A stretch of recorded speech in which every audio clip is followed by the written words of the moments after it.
नमस्कार दोस्तों, स्वागत है आपका फिर से माई लर्निंग माई एक्सपीरियंस पे, जहां पे हम लोग भवन निर्माण संबंधी बातें सीखते हैं। लेकिन आज के वीडियो में बिल्डिंग डेमोलेशन के बारे में जानने वाले हैं, यानी इमारत को तोड़ने का काम। बिल्डिंग डेमोलेशन का काम कोई सिंपल या साधारण नहीं होता है। इसके लिए एक टेक्निक, प्लान और सेफ प्रोसेस को अपनाया जाता है। बिल्डिंग डेमोलेशन करते समय बहुत सारे बातों का ख्याल रखना पड़ता है। तो चलिए हम शुरू करते हैं step by step building demolition. किसी भी बिल्डिंग को तोड़ने से पहले सबसे जरूरी होता है प्रॉपर प्लानिंग और बिल्डिंग सर्वे। इसके अंतर्गत क्या किया जाता है, किसी भी स्ट्रक्चर का यह पता लगाया जाता है कि वह स्ट्रक्चर या बिल्डिंग कितना पुराना है। यदि ज्यादा पुराना है तो कमजोर होगा, या फिर नया है तो मजबूत होगा। इस हिसाब से हम तोड़ने के प्रोसेस वगैरह डिसाइड करते हैं। फिर हम ये देखते हैं कि बिल्डिंग को बनाने में किस तरह के मटेरियल का इस्तेमाल किया गया है, यानी बिल्डिंग आरसीसी का है या ब्रिक्स का इस्तेमाल करके बनाया गया है या फिर स्टील का इस्तेमाल करके बनाया गया है। फिर हम ये देखते हैं कि जिस बिल्डिंग को हम तोड़ने वाले हैं उसके आजू बाजू कितने नजदीक दूसरा बिल्डिंग है, यानी उसको हम जब हम तोड़ेंगे तो दूसरे बिल्डिंग पे कितना क्षति पहुंच सकता है, उस हिसाब से हम सेफ्टी प्रिकॉशन लेंगे। फिर हम ये देखते हैं कि जिस बिल्डिंग को हम तोड़ने वाले हैं उसके आजू बाजू से या उसके नजदीक से कोई यूटिलिटीज तो नहीं जा रही है, जैसे कि sewage line, gas pipeline, electrical cable, phone cables के वायर्स वगैरह तो नहीं जा रहे हैं। बिल्डिंग डेमोलेशन में बहुत सारे प्रोफेशनल्स जैसे कि स्ट्रक्चर इंजीनियर, सेफ्टी ऑफिसर और डेमोलेशन कॉन्ट्रैक्टर मिल के काम करते हैं। बिल्डिंग डेमोलेशन के लिए दूसरा स्टेप है डिस्कनेक्शन ऑफ यूटिलिटीज, यानी जिस बिल्डिंग को हम तोड़ने वाले हैं उस बिल्डिंग में पहले से बिजली के सप्लाई रहे होंगे तो उसको हमें डिस्कनेक्ट करने की जरूरत है। उसी तरह सीवेज लाइन के कनेक्शन होंगे, उसे हमें कट करने की जरूरत है। या फिर पानी के वाटर सप्लाई पाइपलाइन का भी कनेक्शन रहा होगा, उसे हमें कट करने की जरूरत है। इंटरनेट केबल है या टीवी के कोई केबल है, इस तरह के कोई भी किसी भी तरह का केबल है उसे हमें कट करने की जरूरत पड़ती है। ऐसा हम इसलिए करते हैं कि बिल्डिंग डेमोलेशन करते समय कोई हजार्डस सिचुएशन न बने, यानी कोई घटना दुर्घटना न हो पाए। अब हम लोग बात करते हैं सेफ्टी मेजर का। जिस बिल्डिंग को हम तोड़ने वाले होते हैं उस साइट को चारों तरफ से बैरिकेड किया जाता है, यानी चारों तरफ से घेर दिया जाता है ताकि बाहर से कोई मवेशी या बच्चे या अनजान लोग उस साइट के अंदर न जा सके। इसके अलावा जो वर्कर बिल्डिंग डेमोलेशन में काम करने वाले होते हैं उनको सेफ्टी गियर प्रोवाइड किए जाते हैं, जैसे कि सेफ्टी हेलमेट, सेफ्टी शू, ग्लव्स, डस्ट मास्क।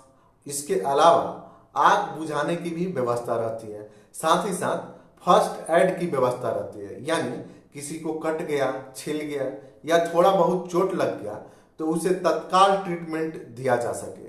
और आसपास के लोगों को भी सूचित किया जाता है कि ये बिल्डिंग हम तोड़ने वाले हैं, ताकि अपने बच्चे या मवेशी को उधर न जाने दें। अब आता है सबसे बड़ा सवाल, बिल्डिंग को कैसे तोड़ा जाए। इसके लिए कुछ मेथड्स है, जैसे कि मैनुअल मेथड। मैनुअल मेथड में लेबर के द्वारा छोटे छोटे टूल्स का इस्तेमाल कर बिल्डिंग को तोड़ा जाता है।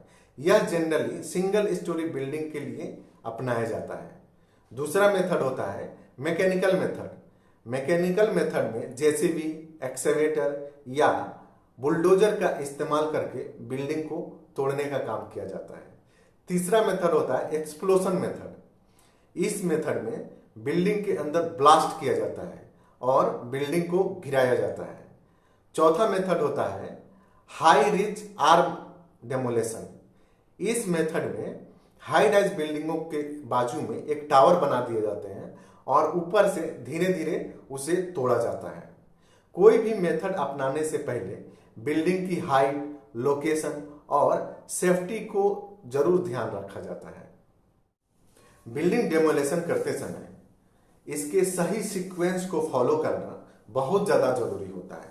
जैसे कि सबसे पहले नॉन स्ट्रक्चरल पार्ट को बिल्डिंग से हटाया जाता है, जैसे कि विंडो, डोर या फॉल सीलिंग बिल्डिंग के अंदर है तो सबसे पहले इसे निकाला जाता है।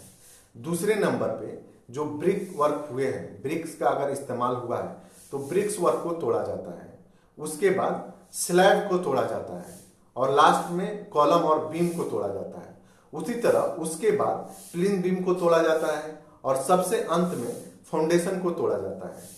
इन सीक्वेंस को फॉलो करना इसलिए जरूरी होता है कि बिल्डिंग खुद ब खुद कोलैप्स होके ना गिरे और सारी चीजें कंट्रोल में रहे।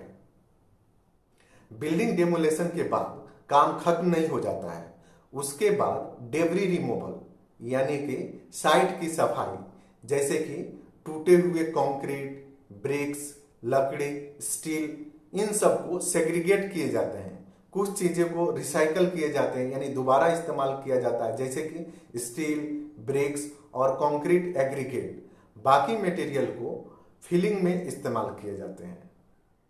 जब सब कुछ साफ हो जाता है तब होती है फाइनल इंस्पेक्शन। अथॉरिटीज साइट का इंस्पेक्शन करती है, निरीक्षण करती है और ये पता लगाती है कुछ चीजें तोड़ने से बच तो नहीं गया, कोई इन्वायरमेंटल या लीगल वायलेंस तो नहीं हुआ है। इसके बाद डिटेल डेमोलेशन रिपोर्ट तैयार की जाती है जिसमें photographs, method of demolition, wastage disposal proof आदि शामिल होते हैं। अब कुछ कॉमन मिस्टेक्स है जिसे हमें नहीं करनी है बिल्डिंग डेमोलेशन के दौरान, जैसे कि बिना प्लानिंग के बिल्डिंग डेमोलिश करना, हेवी स्ट्रक्चर को मैनुअल मेथड से तोड़ना, सेफ्टी गियर जो वर्कर काम करने वाले रहते हैं उनको प्रोवाइड ना करना। तो दोस्तों ये था step by step building demolition. Video यदि अच्छा लगे तो लाइक और शेयर जरूर कीजिएगा और ऐसे ही इंफॉर्मेटिव वीडियो के लिए हमारा channel my learning my experience को सब्सक्राइब जरूर कीजिएगा। मिलते हैं अगले वीडियो में किसी और टॉपिक के साथ। Stay safe, stay informed.